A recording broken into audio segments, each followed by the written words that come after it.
बिस्मिल्लाहिर्रहमानिर्रहीम। Exercise 4.3 question number 4, find के सो dead line joining ए line हमारे पास 7 3 बी के -6 है एंड लाइन जो सी है वो है -4 5 और डी जो है वो -6 और 4 है, आर पैरेलल एंड परपेंडिकुलर।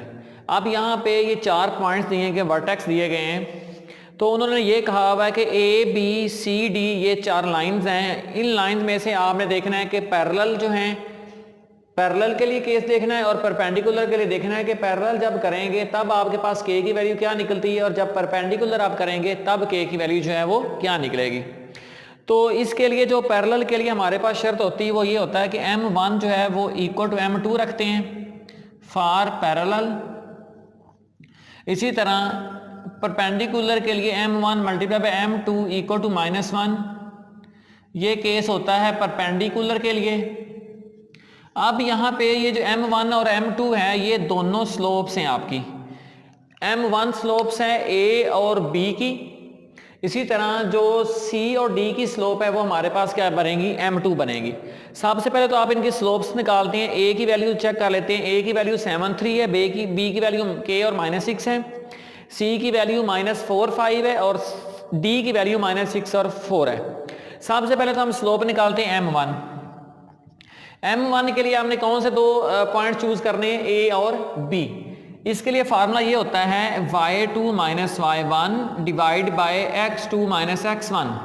मतलब ये होता है x1 y1 और ये होगा x2 और y2।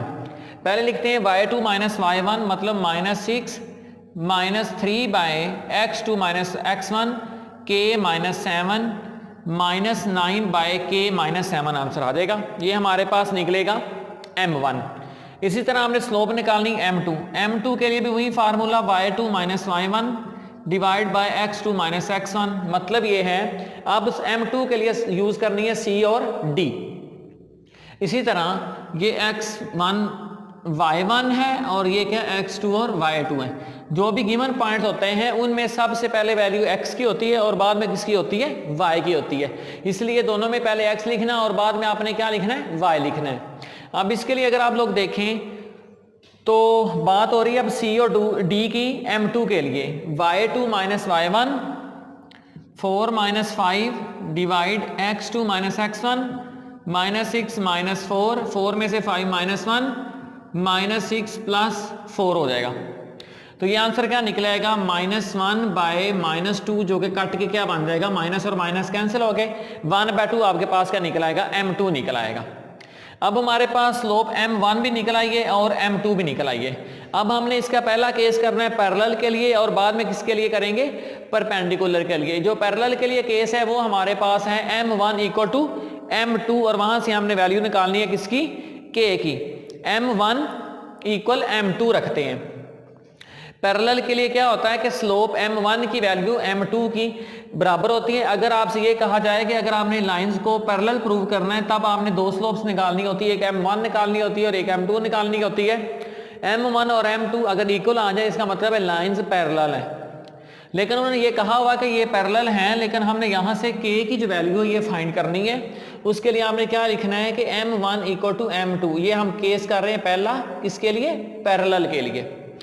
M1 की जो वैल्यू निकली थी वो निकली थी -9 बाय k -7 इक्वल M2 की वैल्यू निकली है 1/2। क्रॉस मल्टीप्लिकेशन कर दें, -9 multiply by 2 equal to k -7 multiply by 1 -18 equal to k -7 -18 + 7 equal to k -18 + 7 answer क्या निकल आएगा, -11। ये हमारे पास केस बन गया पैरेलल के लिए। पैरेलल के लिए हमारे पास K की वैल्यू निकल आई है -11। इसी तरह हमने अब क्या करना है कि परपेंडिकुलर के लिए इसको फाइंड करना है कि परपेंडिकुलर के लिए जो K की वैल्यू है वो क्या निकलेगी। उसके लिए हमने क्या करना है कि M1 और M2 दोनों को मल्टीप्लाई करना है। दोबारा इसको देखते हैं। उन्होंने ये कहा हुआ कि आपने K की वैल्यू फाइंड करनी है। जो लाइंस दी गई हैं ये आपके पास क्या है, A B C और D पॉइंट्स हैं, A B C और D।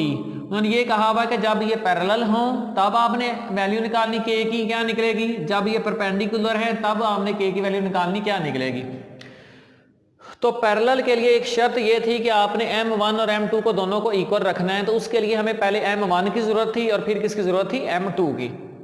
तो M1 के लिए मैंने क्या किया था कि A और B की जो स्लोप थी वो निकाली थी। स्लोप निकालने का फार्मूला ये आपके सामने है, y2 minus y1 divide x2 minus x1। A और B की बात हो रही है तो इसमें ये x1 y1 है और ये x2 y2 है। फार्मूला बनेगा y2 minus y1 divide x2 minus x1, मतलब -6 माइनस 3 डिवाइड k माइनस 7। यहाँ तक हम इसको सॉल्व कर लेंगे, -6 माइनस 3 माइनस 9। अब हम M2 निकालेंगे। M2 के लिए हमने यूज़ कर रहे हैं C और D पॉइंट्स। उसका फार्मूला भी सेम है, y2 minus y1 divide x2 minus x1। ये वैल्यू बनेगी x1 y1 और ये बनेगी x2 और y2। 4 में से 5, उसके बाद -6 माइनस फार्मूले का माइनस, ये प्लस हो जाएंगे, -6 प्लस 4 -2 और ऊपर से 4 में से 5 में से एक माइनस कर दें तो -1। ये माइनस और माइनस कैंसिल, M2 की जो वैल्यू वो निकल आएगी 1/2। अब हम इसको परपेंडिकुलर के लिए करते हैं कि परपेंडिकुलर के लिए आपने क्या करना था कि परपेंडिकुलर के लिए M1 और M2 जो दो वैल्यू निकली थी, जो स्लोप्स की निकली थी, उनको इक्वल रखना था -1 के। तब हमने जाके क्या करना है कि वहां से k की वैल्यू फाइंड करनी है कि अब k की वैल्यू जो है वो क्या निकलती है। तो M1 multiply by M2 equal to -1 जो केस है, सेकंड केस है, जो किसके लिए होगा, परपेंडिकुलर के लिए। तो अब हम इसका परपेंडिकुलर के लिए देखते हैं कि ये k की वैल्यू -11 निकल आई पैरेलल के लिए, और अब देखते हैं परपेंडिकुलर के लिए। तो उसके लिए हमारे पास फार्मूला क्या है, M1 multiply by M2 equal to -1। अब हम केस कर रहे हैं सेकंड वाला। M1 की वैल्यू -9/k माइनस 7, M2 की वैल्यू 1/2 इक्वल आ जाएगा -1 के। देखें ये M1 है और ये M2 है। M1 और M2 की वैल्यू दोनों मल्टीप्लाई में लिखनी है और इक्वल क्या लिख देना है, -1। अब हम इनको मल्टीप्लाई करके तो हम वहां से k की जो वैल्यू है ये फाइंड आउट कर लेंगे कि अब परपेंडिकुलर केस के लिए k की वैल्यू जो है वो क्या निकलती है। -9 को 1 से मल्टीप्लाई करेंगे, -9 divide 2 multiply by k minus 7 equal to क्या आ जाएगा, -1 के। -9/2 मल्टीप्लाई बाय 2k 2 7 और 14 इक्वल क्या आ जाएगा, -1 के जी। अब आप मल्टीप्लाई करें, -9 इक्वल है -1 और 2k -14। अब हम क्रॉस मल्टीप्लिकेशन कर दें, इसके नीचे सपोज कर लें 1 है। अब क्रॉस मल्टीप्लिकेशन तब होती है जब दरमियान में क्या आ जाता है, इक्वल का साइन आ जाता है, तब हमारे पास क्या होती है, क्रॉस मल्टीप्लिकेशन हो जाती है। अब यहां से हमने किसकी वैल्यू फाइंड करनी है, k की। तो उसके लिए हमने सबसे पहले M1 मल्टीप्लाई बाय M2 कर दिया, ऊपर वाली वैल्यू ऊपर वाले से मल्टीप्लाई नीचे वाली नीचे वाले के साथ कर दी, इक्वल टू क्या रख दिया, -1 के। उसके बाद ये 2 को अंदर मल्टीप्लाई करवा दिया, ऊपर 1 को -9 से मल्टीप्लाई करवा दिया। इक्वेशन इस तरह बन गई है, -9 इक्वल टू, अब ये -1 अंदर मल्टीप्लाई करेंगे, -2k प्लस क्या बन जाएगा, 14। -9 -14, ये प्लस का 14 तो जाके क्या हो जाएगा, -14 इक्वल आ जाएगा -2k। -23 equal to -2k, minus minus cancel, वो 2 मल्टीप्लाई हो रहा है, इधर आके क्या हो जाएगा, डिवाइड। सो k की वैल्यू अब हमारे पास परपेंडिकुलर केस के लिए क्या अब निकल आएगी, 23/2। दोबारा क्वेश्चन को देखते हैं शुरू में कि हमने क्या क्या किया है। क्वेश्चन कुछ इस तरह था कि हमारे पास 4 पॉइंट्स थे A B C D form में। उन्होंने ये कहा कि पहले 2 पॉइंट पैरेलल भी हैं, परपेंडिकुलर भी हैं इन 2 पॉइंट्स के। अगर ये पैरेलल भी हैं और परपेंडिकुलर भी हैं तो हमने यहाँ से इस k की वैल्यू निकालनी थी। पैरेलल के लिए M1 M2 फार्मूला इक्वल रखते हैं, परपेंडिकुलर के लिए M1 मल्टीप्लाई बाय M2 बराबर -1 के रखते हैं। स्लोप निकालने का तरीका मैंने आपको बता दिया कि M1 किस तरह निकालना है और M2 किस तरह निकालना है। पैरेलल के लिए दोनों को इक्वल रख के वहां से k की वैल्यू निकाली थी, वो निकली थी हमारे पास -11। उसके बाद हमने क्या किया था कि परपेंडिकुलर के लिए M1 मल्टीप्लाई बाय M2 को इक्वल रख दिया था -1 के। उसके बाद जब हमने उन दोनों को मल्टीप्लाई करके इक्वल टू -1 रखा था तो कैलकुलेशन करने के बाद हमारे पास जो k की वैल्यू निकली थी 23/2। M जो k निकला है पैरेलल के लिए वो था -11 और परपेंडिकुलर के लिए निकला है वो निकला है 23/2। दोनों के लिए डिफरेंट वैल्यूज निकलेंगी। अगर तो वो ये आपसे कह देते हैं कि आपने लाइंस प्रूव करनी है, तब आपने K1 और K2 सॉरी m1 और m2 दोनों निकाल के बराबर करेंगे तो पैरेलल हो जाएंगे।